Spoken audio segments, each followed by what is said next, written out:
Suite. Dormir. La lune dans un œil et le soleil dans l'autre. Un amour dans la bouche, un bel oiseau dans les cheveux. Parée comme les champs, les bois, les routes et la mer, belle et parée, comme le tour du monde. Fuis à travers le paysage, parmi les branches de fumée, et tous les fruits du vent. Jambes de pierre, au bas de sable, prises à la taille, à tous les muscles de rivière, et le dernier souci sur un visage transformé. Nous allons faire une explication du poème Suite de Paul Éluard, extrait de son recueil Capitale de la douleur, en fait, plus précisément en fait, du recueil Répétition, qui a été publié avant. Et donc c'est, on va dire, c'est un recueil qui correspond à une première phase, à savoir la naissance de l'amour, mais en même temps la naissance de la crise. Étant donné que le recueil Capitale de la douleur est un recueil où nous assistons à une évolution de cette passion amoureuse, à la fois la naissance de l'amour et qui va préparer la deuxième partie qui est mourir de ne pas mourir, où il y aura comment dire, le paroxysme de la crise amoureuse, le problème avec la femme, et puis la dernière section, notamment le nouveau verbe, où il est question de résolution de la crise. Alors le poème Suite est un poème qui se situe dans la 7e place du recueil Répétition, donc Capitale de la répétition, et il est le deuxième poème qui s'intitule ainsi, à savoir Suite. Nous avons déjà un texte au début où il est question du même titre. Pourquoi, avant d'aller plus loin dans l'analyse, il faudra rappeler que l'explication que nous allons faire de ce poème s'inscrit dans le cadre dans le cadre des études françaises, c'est-à-dire au niveau de la licence. Et il faudra, dans ce cas, nous n'allons pas approfondir l'analyse, dans la mesure où il s'agit de rester au niveau du public cible, et donc aussi d'initier, d'apporter une certaine lisibilité et d'initier l'étudiant, le public cible, à ce type de production qui est un peu particulier, comment il présente un lexique très simple et des structures phrasiques très simples, mais quand même une certaine obscurité due aux images surréalistes particulièrement et à l'écriture automatique, mais aussi à d'autres pratiques comme l'étrangeté, l'esthétique de la surprise, le jeu de mots et le non-sens. Donc nous allons aller dans ce sens. Alors dans ce poème, donc nous avons un titre, mais nous retrouvons aussi des textes où il n'y a pas de titre. Ça, c'est le choix du poète, et qui peut être motivé de plusieurs manières. Mais le titre est important pour la lisibilité de n'importe quel texte, dans la mesure où il a une fonction sémiotique. Le titre éclaire le poème de plusieurs manières, parmi lesquelles nous pouvons citer le titre oriente, le contenu oriente et programme la lecture, donc c'est quelque chose de très important. Donc il nous apprend comment, donc d'une certaine manière, il nous met sur la bonne voie, d'une certaine manière. Quelquefois, le titre condense. Donc nous avons déjà le contenu du texte dans le titre. Et quelquefois, le titre sert de code à la lecture du texte et donc fonctionne comme qui dirait de texte-hypothèse ou bien comme un intertexte. Qu'est-ce que ça veut dire de code? Ça veut dire qu'il peut servir soit à l'interprétation, donc tout ce qui relève de la signification, soit il peut servir aussi à l'interprétation sur le plan du style ou bien sur le plan de l'écriture, dans tout ce qui relève du genre. Alors pourquoi ce poème intitulé Suite reprend-il un titre déjà existant? Est-ce que pourquoi utiliser un titre déjà accordé à un poème? Y a-t-il un sens particulier investi dans ce mot? Il est fort probable que Paul Éluard l'ait choisi pour évoquer une expérience poétique et existentielle vécue constamment. La notion de la répétition, c'est quelque chose qui revient, et donc peut-être c'est la même expérience vécue, mais qui est déclinée chaque fois par des mots, par des vers différents. Mais c'est aussi répétition, la répétition du même titre il n'est pas le premier à faire ça, dans la mesure où nous trouvons par exemple chez Charles Baudelaire, qui est un poète que Paul Éluard lisait beaucoup, notamment tout ce qui relève de la représentation de la femme. Alors, chez Baudelaire, nous retrouvons beaucoup de poèmes qui traitent qui reprennent le titre spleen. Donc, alors, évoquons plusieurs significations.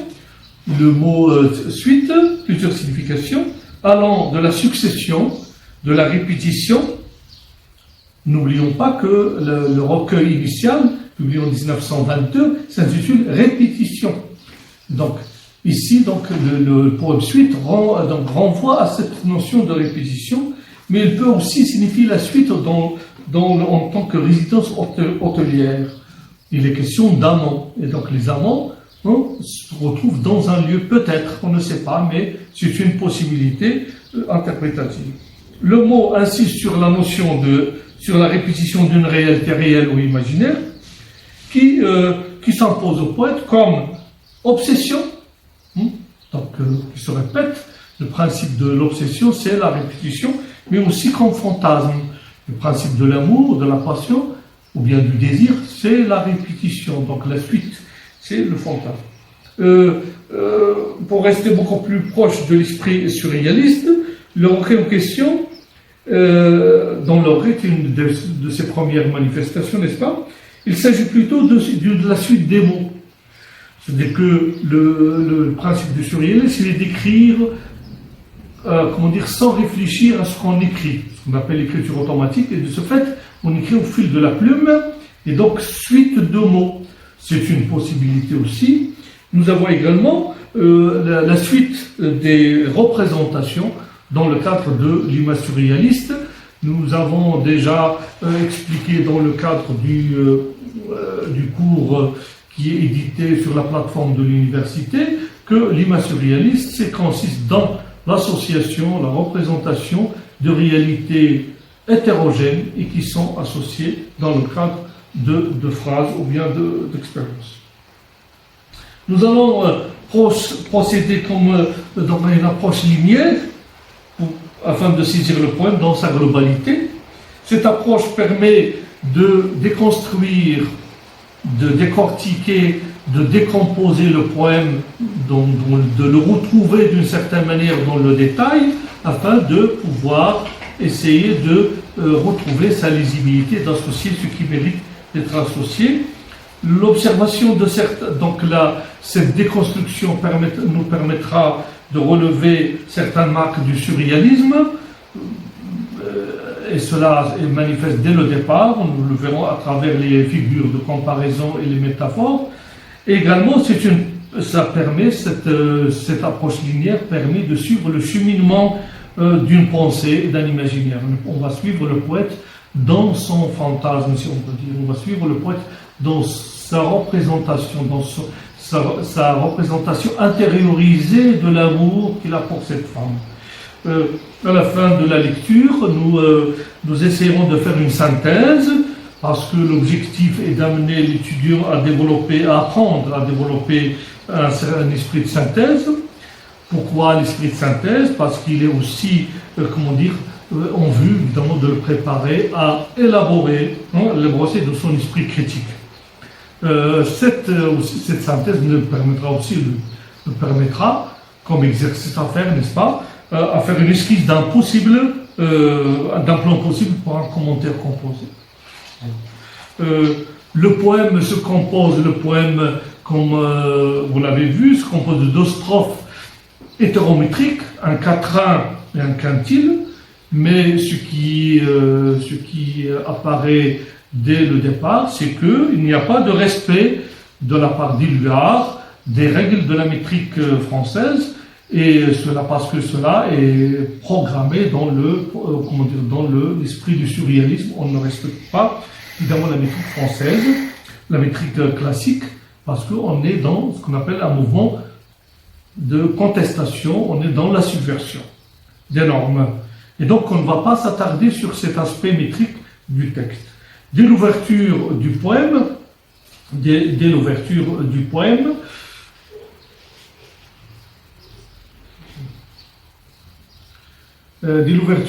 nous assistons, nous remarquons que le poème s'ouvre sur un verbe à l'infinitif. Ce verbe à l'infinitif a une valeur stylistique très importante dans la mesure où il exprime quelque chose il exprime le temps du texte, à savoir l'ouverture absolue. Donc, une situation qui n'est pas du tout marquée par le temps, même si le lieu évoqué est le lieu du sommeil, mais connaissant les surréalistes, le sommeil peut être en pleine journée aussi. Donc, nous avons un infinitif qui n'est pas du tout localisé. Et c'est une représentation aussi au niveau du premier vers, dormir la lune dans un œil et le soleil dans l'autre, qui nous présente une représentation plus ou moins paradoxale, traduite par le parallélisme ou alors par la juxtaposition donc qui est bizarre, de deux choses dans une situation de sommeil, d'intimité, à savoir la lune et le soleil. Donc, dans une situation de soleil, nous avons l'évocation, bien la convocation de la lune et du soleil, et c'est ça qui crée un certain paradoxe, certaine bizarrerie. Comme nous avons dit, nous sommes en pleine image surréaliste, dans la mesure où l'étrangeté, l'inouï, n'est-ce pas, l'inouï s'impose à la réception. Cette situation incongrue naît de l'association de ces deux éléments cosmiques, les deux planètes, la lune et le soleil, dans une position, le moins qu'on puisse dire, est inhabituelle. Attitude de sommeil. D'accord? À l'exception de l'infinitif initial, toute la strophe souligne l'absence de verbe conjugué et la détermine sur le plan stylistique de phrase nominale. Donc, dès le départ, nous sommes dans une structure qui n'est pas située, qui n'est pas marquée temporellement, et donc on est dans l'ouverture, d'où l'usage de la structure nominale. L'interprétation de la lune et du soleil, dans cette ambiance intimiste, nous ramène vers le symbolisme alchimiste. Dans le cadre de la pensée alchimiste, tout est sujet à code. Et donc, pour éviter, de divulguer les secrets, les alchimistes recourent à des symboles, notamment pour cacher leurs formules secrètes. Et parmi les symboles utilisés, il y a la lune et le soleil, qui représentent à la fois, la lune représente la femme, ou la féminité, mais elle représente aussi l'argent. La même chose concernant le soleil, il renvoie à l'homme, il renvoie aussi à la masculinité, et il est aussi, donc c'est pour cacher, pour coder, si on peut dire, l'or. Et donc, le symbolisme alchimiste associe la féminité et la femme à la lune, et la masculinité et l'homme au soleil. Le symbolisme qui n'est pas inséparable, comme nous avons dit, au symbolisme, à celui des métaux auquel il se réfère.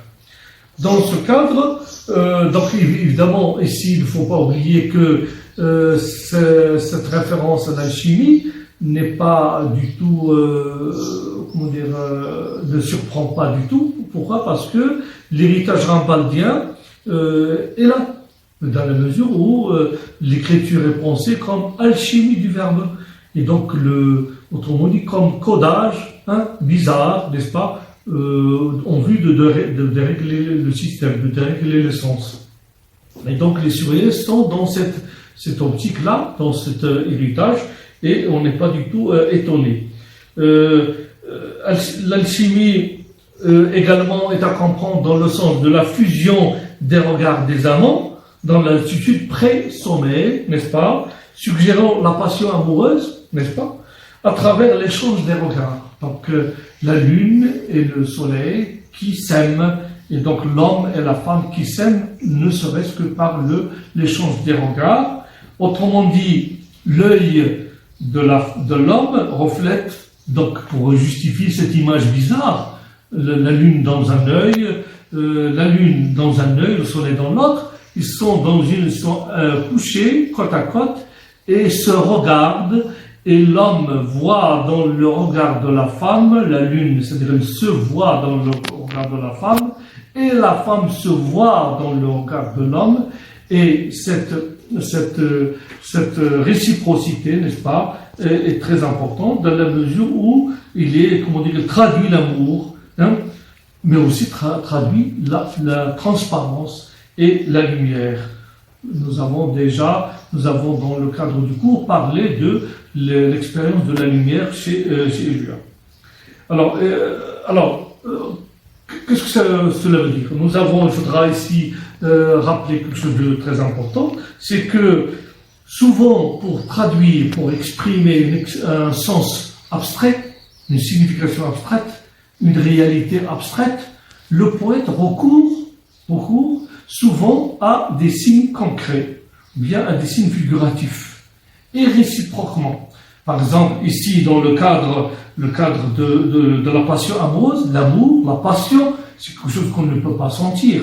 Comment traduire cela pour le poète? Il ne va pas dire directement « je t'aime », bien « j'aime », ou bien « l'amour », la passion. Ça reste... Bon, alors, qu'est-ce qu'il fait? Il traduit cette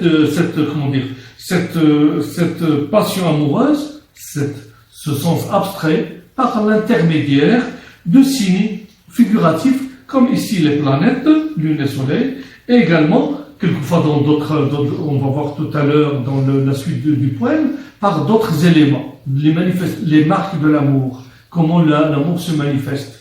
D'accord? Le symbolisme ici est très important. Pourquoi? Parce qu'on est dans le cadre de l'image surréaliste, et l'image surréaliste est essentiellement tributaire du symbole. Il ne parle pas des choses directement, il va au-delà de l'objet, au-delà du signe lui-même. Alors ici, donc, nous avons donc la chose abstraite, le contenu abstrait qui est traduit par des signes figuratifs. Au niveau du deuxième vers, on va passer à un espace intermédiaire entre l'abstrait et le concret. Le poète recourt à certains attributs érotiques, symbole invisible de charge amoureuse, comme dans le deuxième vers. C'est ce que nous allons voir dans le deuxième vers qui dit « Un amour dans la bouche, un bel oiseau dans les cheveux ».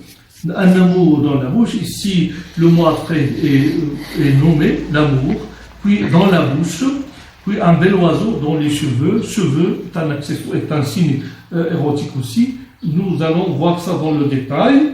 La femme arbore, montre dans son visage, l'expression de l'amour que l'amant voit, que l'amant saisit, confine dans le moment, saisit dans un moment précis, dans un moment de sa profération, c'est-à-dire dans la bouche, avant même qu'il ne l'atteigne. Donc, pourquoi? Parce que le poète est fixé sur le corps de la femme.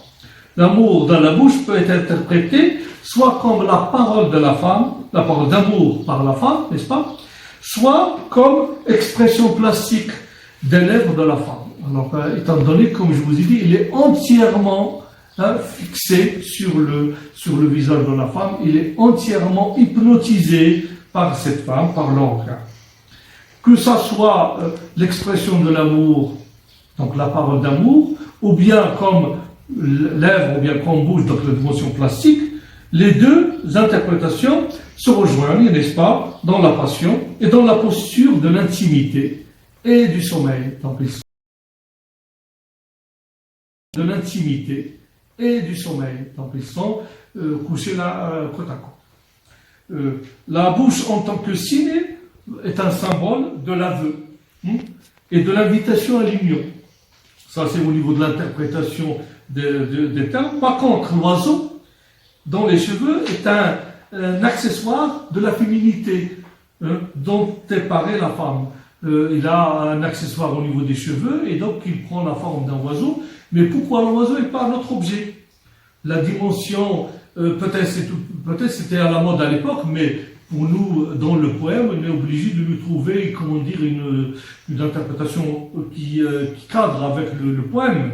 La dimension aérienne de l'oiseau. L'oiseau est c'est un animal, disons, c'est une créature qui est liée à la fois à la terre, mais en même temps à l'air. Il bouge. Il est beaucoup plus lié au vol, à l'ouverture, au ciel, qu'à l'arbre ou bien au sol. Donc la dimension aérienne de l'oiseau concorde avec la verticalité et l'ascension de la passion amoureuse. Il peut renvoyer aussi à l'ouverture et à la joie. Les oiseaux représentent toujours le chant et la joie. Ils ne représentent jamais la tristesse. Du moins, pas n'importe quel oiseau. Alors, autant de significations qui convergent toutes vers le thème central qui est l'amour. Alors, dans ce deuxième vers, l'abstraction est absorbée. Donc, le sens de l'amour est absorbé par le visage de la femme, la partie du visage de la femme qui est la bouche. Donc, l'amour est traduit par la bouche. Donc, la notion de la passion est confinée, condensée dans lèvres, dans la bouche, alors que le figuratif érotique de l'oiseau et des cheveux s'ouvre au contraire sur le contenu abstrait de la passion. Donc nous avons comme quelque chose de très important. Nous avons également les cheveux. Les cheveux est un signe, un élément aussi érotique. Vous savez, Baudelaire a écrit le fameux poème La Chevelure, qui est un poème très érotique, où il est question de la féminité.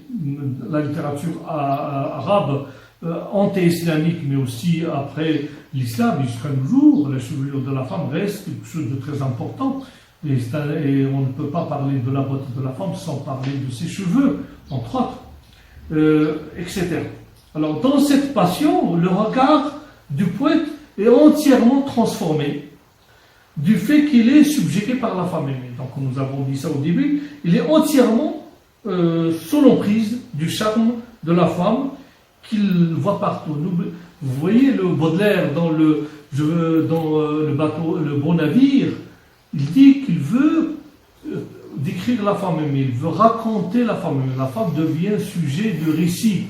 Je veux te raconter, ô belle enchanteresse. La femme devient une sorcière, on va dire, positivée. Donc il n'est pas la sorcière au sens négatif du terme, mais celle qui exerce un charme.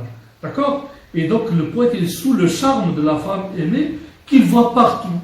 C'est ainsi que la femme devient paysage. C'est ce que nous allons voir dans le 3e et 4e vers. Pareil, la femme, donc, pareil comme les champs, les bois, les routes et la mer, belle et pareil comme le tour du monde. Donc le poète va voir la femme partout. Et ainsi, puisqu'il la voit partout, et la femme devient paysage. Nous relevons la comparaison avec les champs. Pareil comme les champs. Nous avons l'outil de comparaison. Donc on peut parler sur le plan stylistique de l'usage de la comparaison. La femme, elle est pareille, c'est-à-dire il est habillé ou bien il est dans l'allure des champs. Et également, il est comparé aussi au bois. Bon, sont les liés. Il est pareil aussi comme les routes et il est pareil comme la mer. Et belle est pareil comme le tour du monde. Nous reviendrons là-dessus tout à l'heure. Alors, relevons la comparaison avec les champs, les bois, les routes et la mer. 6 analogies. Nous avons dit que les surréalistes refusent l'analogie pure et simple dans l'image surréaliste. Mais l'analogie dont il s'agit ici est une analogie où les réalités sont les plus éloignées possibles, comme dans les exemples que nous avons ici. Rien dans les champs n'évoque la femme, rien dans les bois ne peut évoquer la femme, rien dans les routes, on ne peut pas comparer de nos jours, même en étant nous avons dépassé la postmodernité, on ne peut pas comparer la femme aux routes. C'est bizarre, n'est-ce pas?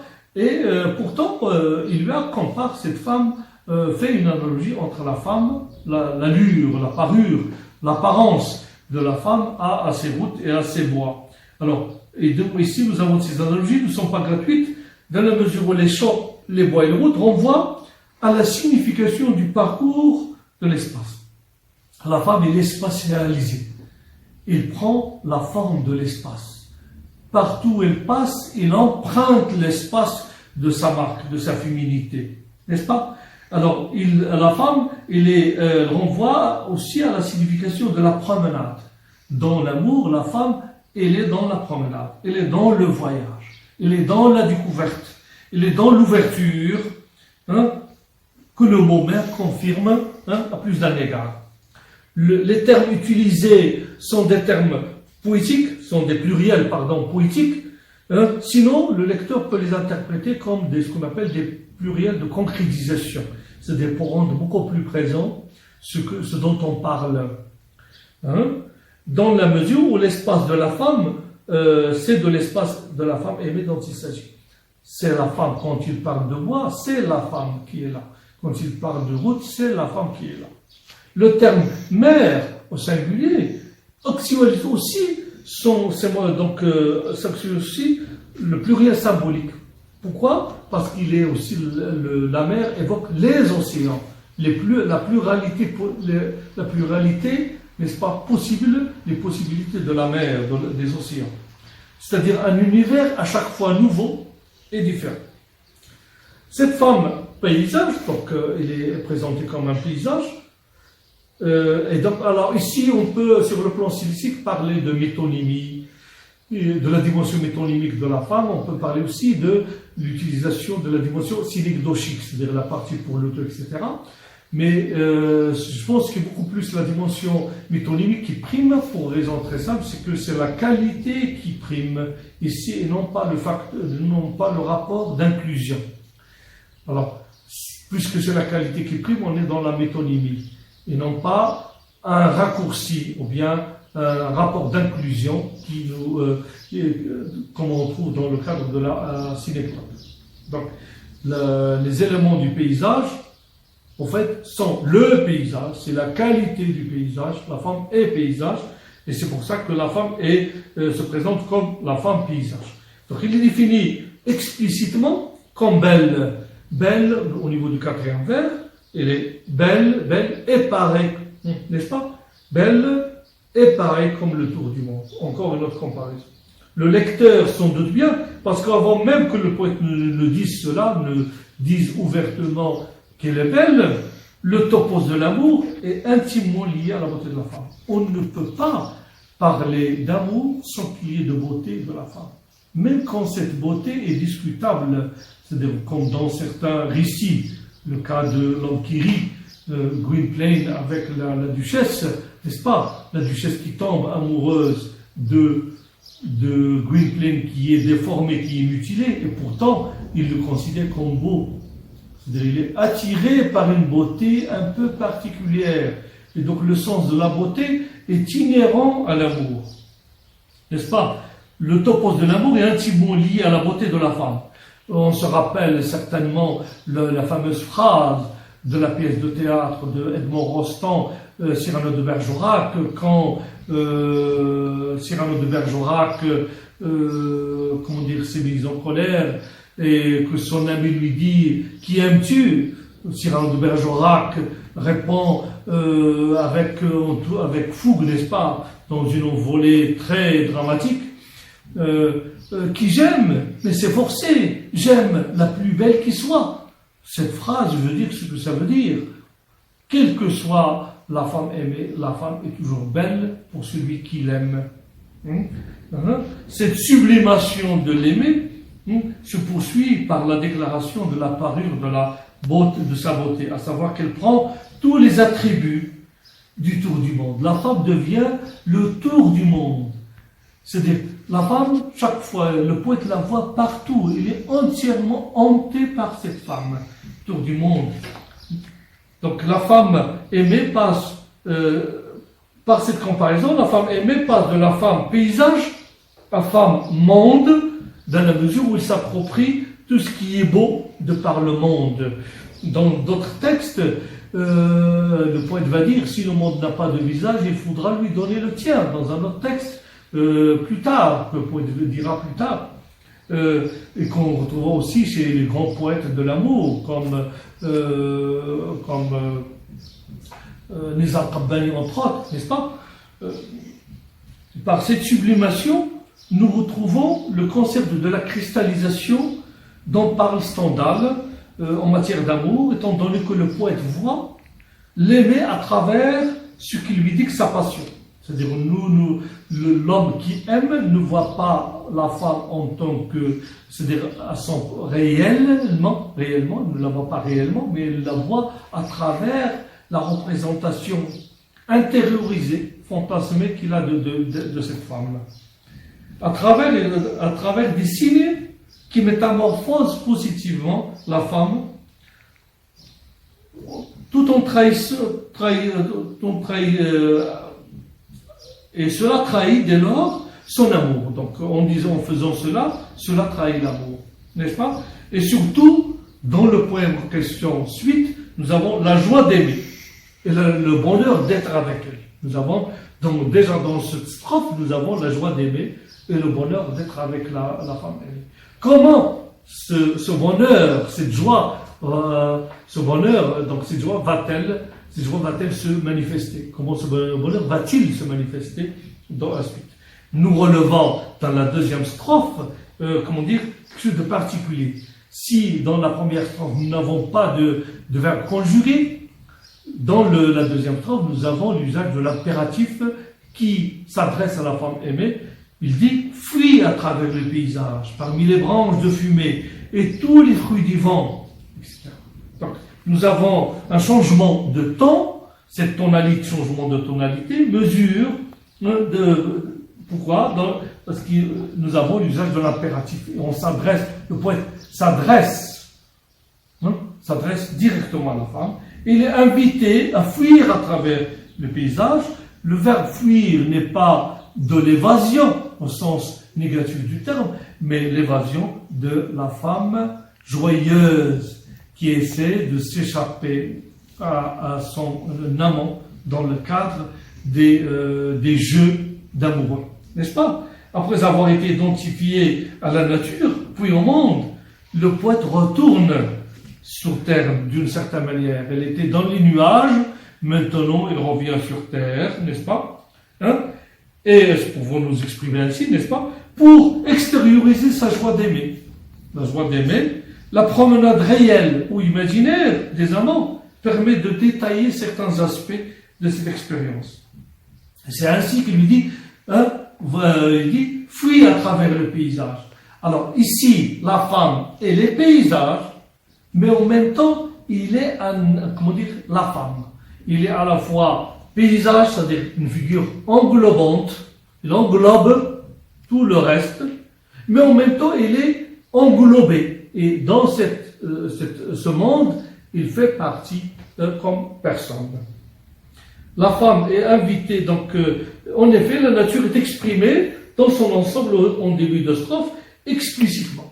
Donc, il dit paysage, il va être appréhendé à travers les parties de cette nature, les parties du paysage, comme les branches, comme la fumée, comme le vent, comme les pierres, le sable, la rivière.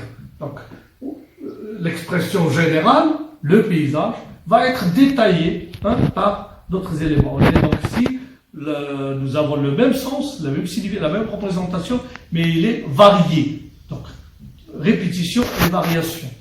La femme est ainsi cosmocisée. Attention, le terme n'existe pas en français, mais je veux dire que la femme prend l'allure du cosmos.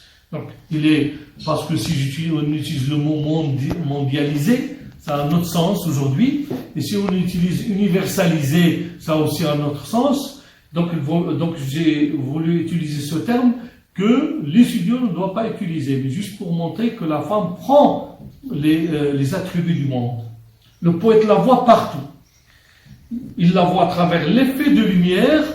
Dans l'exemple, il dit parmi les branches de fumée. Il la voit à travers l'effet de lumière entre les branches du bois, qui donne l'impression de branches de fumée. C'est-à-dire que entre les branches, quand il y a le soleil, quelquefois on a l'impression que cette lumière c'est de la fumée. Il l'aperçoit également dans les senteurs, dans les effluves, n'est-ce pas, que dégage, qu'apporte le mouvement du vent, le vent. Donc, dans la métaphore, les fruits du vent. Souvent, le vent nous ramène des senteurs, les parfums des plantes, les parfums des différents fruits qu'on trouve dans l'environnement, dans l'entourage. Dans cette promenade qui est une course où le poète cherche à l'atteindre, à l'attraper, donc c'est une promenade pour suite, pour jouer un peu sur les mots, pour la suite, la femme est esthétisée, devient un objet d'art, elle est esthétisée, et par extension, elle est érotisée. Comment la femme devient objet d'art, esthétisée, et comment elle devient, elle est érotisée, comment elle devient un objet d'amour. Alors, que dit le texte? Il dit jambes de pierre au bas de sable. Alors, ce vers, il est un peu bizarre parce que il surprend le lecteur. Il a introduit une dimension, on va dire, imaginaire, voire fantastique. Jambes de pierre, bizarre, comme une créature extraordinaire, imaginaire, fantastique, qui fait peur, n'est-ce pas? Au bas de sable, donc comme un être, comme une femme qui méduse, n'est-ce pas? Un être particulier. Alors, comment il est? Portant des bas, c'est-à-dire vous connaissez les bas qu'utilisent les femmes, les bas couleur paille. Cette femme, donc la femme, elle porte des bas, donc on insiste sur un détail du corps de la femme, à savoir ses jambes. Et donc, la couleur paille est justifiée par l'utilisation du mot sable. Donc, elle rappelle quoi? Les statues d'art qu'on trouve dans les jardins et qu'on trouve dans les musées. Alors, la femme devient une statue d'art. Je suis belle au mortel comme un rêve de pierre, disait Baudelaire. Vous vous rappelez? Donc, cette description d'une partie physique de l'aimé trahit le désir et l'érotisme. Donc, à la fois, il est esthétisé en devenant un objet d'art comme une statue d'art, c'est-à-dire une femme qui est belle, qui dépasse le temps et l'espace. Elle restera toujours belle dans son esprit, mais en même temps, elle est érotisée dans la mesure où on insiste sur un détail érotique qui est les jambes, n'est-ce pas? Donc cela trahit le désir et l'érotisme dans le vers 4, et cela confirme la suite. Confirme la suite, c'est-à-dire prépare d'une certaine manière le vers suivant, le vers 4, n'est-ce pas, où il dit qu'il sera prise à la taille, et donc pour montrer la plasticité de la femme. D'accord? Il dit prise à la taille, à tous les muscles de rivière. Donc la notion érotique, elle est ainsi sur le désir se traduit par l'acte de l'étreinte de la femme. Ainsi, le recours à la métaphore muscle de rivière, bon, aussi, on peut donner une explication réelle, mais ici, ça nous obligera à parler du corps de la femme, n'est-ce pas? La nudité de la femme, nous, on ne va pas nous attarder là-dessus. Le recours à la métaphore muscle de rivière introduit le topos de l'ondulation féminine, après avoir parlé du corps comme forme plastique. Qu'est-ce que ça veut dire? Ça veut dire que, vous vous rappelez, dans le Beau Navire de Baudelaire, la femme est présentée, le poète veut raconter la démarche de la femme qui marche la démarche rappelle l'ondulation du bateau sur l'eau, n'est-ce pas? L'ondulation du bateau sur la mer. Et ici, nous avons les muscles de rivière, renvoient à ces muscles de fin de la femme qui suggèrent cette image de l'eau, de la rivière quand elle coule. On a l'impression d'une certaine forme qui rappelle ces muscles. D'où la dimension, la forme plastique de la femme. La femme, par ses différents aspects, évoque chez le poète la rivière. La démarche rappelle l'ondulation du bateau sur l'eau, n'est-ce pas? L'ondulation du bateau sur la mer. Et ici, nous avons les muscles de rivière, renvoient à ces muscles de fin de la femme qui suggère cette image de l'eau, de la rivière quand elle coule. On a l'impression d'une certaine forme qui rappelle ses muscles. D'où la dimension, la forme classique de la femme. La femme, par ses différents aspects, évoque chez le poète la rivière. Alors ici encore une autre fois, nous retrouvons l'image surréaliste. Et le repérage de l'image surréaliste est important pour la lisibilité. C'est très difficile de retrouver les intermédiaires entre rivière, muscle de rivière, et la description de la nudité de la femme. Alors, le dernier vers est le dernier souci sur un visage transformé. Alors, le dernier souci de nos jours a un sens différent. Le dernier souci, c'est l'insouciance totale. L'insouciance totale de la personne.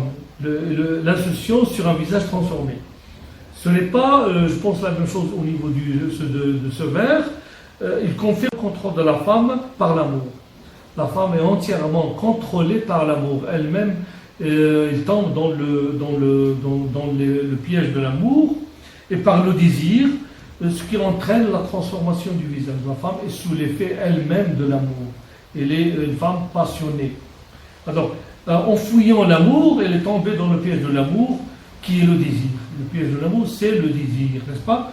Ce dernier, le désir, est le dernier souci de la femme, c'est-à-dire, comment dire, au début, n'y pensait pas du tout, mais pourquoi? Parce qu'il y avait le traumatisme de la Première Guerre mondiale. Donc, le désir est le dernier souci de la femme après la Première Guerre mondiale. Tout a été clarifié, sauf l'amour qui avait besoin d'une occasion et de preuves pour se manifester. Si on peut dire cela, de cette manière, l'homme du XXe siècle a peu de confiance dans toute chose, y compris dans la langue, d'où l'usage du non-sens, l'usage de la subversion, du jeu de mots et de l'image surréaliste, de la provocation, de la destruction systématique, n'est-ce pas? Et alors, cela, donc il y a un doute systématique sur toute chose, mais sauf dans l'amour, qui va permettre de renouer avec la vie, permettre de renouer avec l'acceptation du monde. Alors le poème illustre le titre, une succession d'images, n'est-ce pas? Une répétition d'actes. De même, il convient de noter ici que l'accessoire de l'oiseau, par l'accessoire de l'oiseau, la femme interpelle l'élément air. Alors, dans le cadre d'une approche de l'imaginaire, nous avons les 4 éléments qui sont réalisés, qui sont investis dans ce poème. Alors, l'oiseau rappelle l'élément l'air, n'est-ce pas, de la materia prima. Puis, en se définissant comme paysage, la femme incarne la nature et donc l'élémentaire, on retrouve l'élémentaire. Ensuite, la signification de l'ondulation par la métaphore de la rivière, nous avons l'élément eau, donc l'élément aquatique, n'est-ce pas? Reste le feu, qui n'est pas explicitement présent dans le poème. Alors cet élément est implicite à travers la représentation de la passion amoureuse. Nous savons tous que dans la littérature mondiale, l'amour, la passion amoureuse est exprimée par le mot flamme. On dit le feu de l'amour, la flamme, n'est-ce pas? Et toute personne qui s'y risque, ou bien s'approche de cette flamme, se brûle. Et donc le feu ici est exprimé à travers la passion amoureuse. C'est cette flamme qui a permis justement l'échange amoureux, mais aussi la cristallisation, qui on découle à travers la série d'images surréalistes. Alors, nous avons, c'est un poème très simple, qui en fait tout simplement une série d'impressions, une série d'impressions vécues par le poète dans son expérience amoureuse. Il est sous l'effet de l'affolement de l'amour, il est sous l'effet de l'amour. Le poète vient de découvrir l'amour après la Première Guerre mondiale. Et donc il est tout à fait normal que sa joie déborde. Sa joie déborde, n'est-ce pas? Et il est tout à fait normal que tout est sublimé. Et donc nous avons une suite de mots, une suite d'images, une suite de représentations. Alors, c'est ça. Donc, ce qu'il faut relever du poème, c'est que nous sommes présents dans un texte très simple sur le plan lexical, très simple sur le plan syntaxique, mais qui est très, très riche en matière de figures de style et aussi surtout de techniques surréalistes, particulièrement l'écriture automatique et l'image surréaliste, où nous avons essayé d'en parler. En guise de synthèse, alors ce poème intitulé Suite, le deuxième du recueil, met en évidence une série de représentations surréalistes autour du thème de l'amour, particulièrement ce qui se rapporte à la femme. Cette dernière est sublimée, et cela se traduit au niveau de l'écriture par les comparaisons et les métaphores qui, une fois, définissent l'aimé comme paysage, dans ces différentes occurrences, comme un espace, comme un paysage, à savoir le monde, puis comme une œuvre d'art. Alors ici, c'est la mise en évidence de ce qu'on appelle les images surréalistes. Dans leur promenade, donc dans la promenade des amants, la femme est une personne qui court. Donc nous avons, comme on dit, une figure qui est englobée. Donc la femme est une personne. Et en même temps, la femme, elle est le paysage lui-même. Donc la femme est à la fois englobante et englobante. N'est-ce pas englobante et englobée, pardon. Cette ambivalence, la femme, elle est un peu comme étrange, une représentation étrange, qui a deux volets. Cette ambivalence introduit la dimension fantastique, déjà perçue dans Jambes de pierre, au bas de sable, un être qui est étrange, qui a une jambe de pierre, faisant de la femme un être étrange, et par conséquent introduit la dimension onirique, la dimension du rêve, puisque nous avons dit le fantasme, l'image intériorisée dans le cadre de la rêverie du poète. Tout cela se passe à l'intérieur de lui-même. Donc la dimension onirique que suscite la femme. La femme incite au rêve. D'autant plus que le poème commence par l'invitation du poème, du verbe à l'infinitif, dormir. Donc le texte ici, s'achève, mais en s'achevant, il nous donne la couleur du poème, du recueil Capitale de la douleur, et particulièrement de répétition. La thématique de l'amour va rester omniprésente dans ce recueil, mais aussi dans le recueil L'amour et la poésie. Nous aurons l'occasion de parler dans notre texte. Mais à côté de la représentation de la femme, il y a les questions, les problématiques liées au surréalisme, particulièrement tout ce qui concerne la parole poétique, donc la surréalité, la vision, les associations libres, mais aussi nous avons aussi tout ce qui relève de l'étrangeté, la surprise, etc. Je vous remercie. Le contrôle de la femme par l'amour. La femme est entièrement contrôlée par l'amour. Elle-même, elle tombe dans le piège de l'amour et par le désir, ce qui entraîne la transformation du visage. La femme est sous l'effet elle-même de l'amour. Elle est une femme passionnée. Alors, en fouillant l'amour, elle est tombée dans le piège de l'amour, qui est le désir. Le piège de l'amour, c'est le désir, n'est-ce pas? Ce dernier, le désir, est le dernier souci de la femme, c'est-à-dire, comment dire, au début, n'y pensait pas du tout, mais pourquoi? Parce qu'il y avait le traumatisme de la Première Guerre mondiale. Donc, le désir est le dernier souci de la femme après la Première Guerre mondiale. Tout a été clarifié, sauf l'amour qui avait besoin d'une occasion et de preuves pour se manifester. Si on peut dire cela, de cette manière, l'homme du XXe siècle a perdu de confiance dans toutes choses, y compris dans la langue, d'où l'usage du non-sens, l'usage de la subversion, du jeu de mots et de l'image surréaliste, de la provocation, de la destruction systématique, n'est-ce pas? Et alors, cela, donc il y a un doute systématique sur toute chose, mais sauf dans l'amour, qui va permettre de renouer avec la vie, permettre de renouer avec l'acceptation du monde. Alors le poème illustre le titre, une succession d'images, n'est-ce pas? Une répétition d'actes. De même, il convient de noter ici que l'accessoire de l'oiseau, par l'accessoire de l'oiseau, la femme interpelle l'élément air. Alors, dans le cadre d'une approche de l'imaginaire, nous avons les 4 éléments qui sont réalisés, qui sont investis dans ce poème. Alors, l'oiseau rappelle l'élément l'air, n'est-ce pas, de la materia prima. Puis, en se définissant comme paysage, la femme incarne la nature et donc l'élémentaire, on retrouve l'élémentaire. Ensuite, la signification de l'ondulation par la métaphore de la rivière, nous avons l'élément eau, donc l'élément aquatique, n'est-ce pas? Reste le feu, qui n'est pas explicitement présent dans le poème. Alors cet élément est implicite à travers la représentation de la passion amoureuse. Nous savons tous que dans la littérature mondiale, l'amour, la passion amoureuse est exprimée par le mot flamme. On dit le feu de l'amour, la flamme, n'est-ce pas? Et toute personne qui s'y risque ou bien s'approche de cette flamme se brûle. Et donc le feu ici est exprimé à travers la passion amoureuse.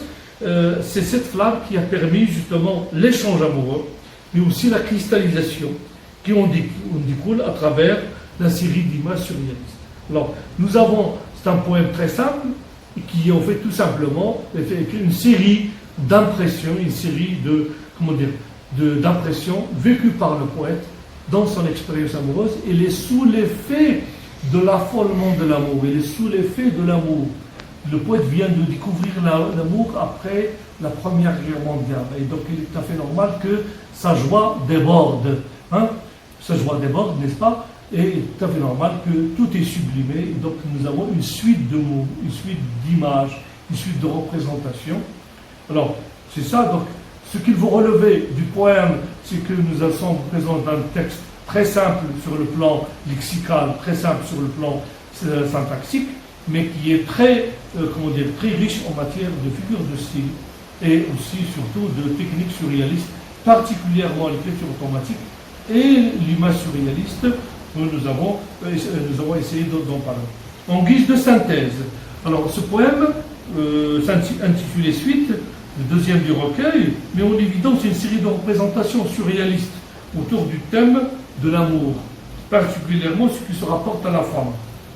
Cette dernière est sublimée, et cela se traduit au niveau de l'écriture par les comparaisons et les métaphores qui, une fois, définissent l'aimé comme paysage, dans ces différentes occurrences, comme un espace, comme un paysage, à savoir le monde, puis comme une œuvre d'art.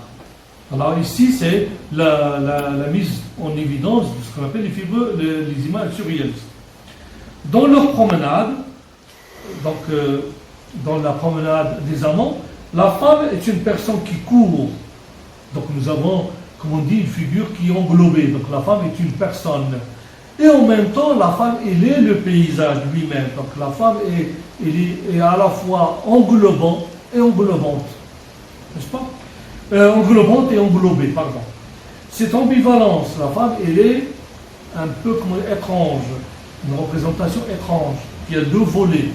Cette ambivalence introduit la dimension fantastique, déjà perçue dans Jambe de pierre, au bas de sable, un être qui est étrange, qui a une jambe de pierre, faisant de la femme un être étrange, et par conséquent introduit la dimension onirique, la dimension du rêve, puisque nous avons dit le fantasme, l'image intériorisée dans le cadre de la rêverie du poète. Tout cela se passe à l'intérieur de lui-même. Donc la dimension onirique que suscite la femme. La femme incite au rêve. D'autant plus que le poème commence par l'invitation du verbe à l'infinitif, dormir. Donc le texte ici, s'achève, mais en s'achevant, il nous donne la couleur du poème, du recueil Capital de la douleur, et particulièrement de répétition. La thématique de l'amour va rester omniprésente dans ce recueil, mais aussi dans le recueil L'amour et la poésie. Nous aurons l'occasion de parler dans notre texte. Mais à côté de la représentation de la femme, il y a les questions, les problématiques liées au surréalisme, particulièrement tout ce qui concerne la parole poétique, donc la surréalité, la vision, les associations libres, mais aussi nous avons aussi tout ce qui relève de l'étrangeté, la surprise, etc. Je vous remercie.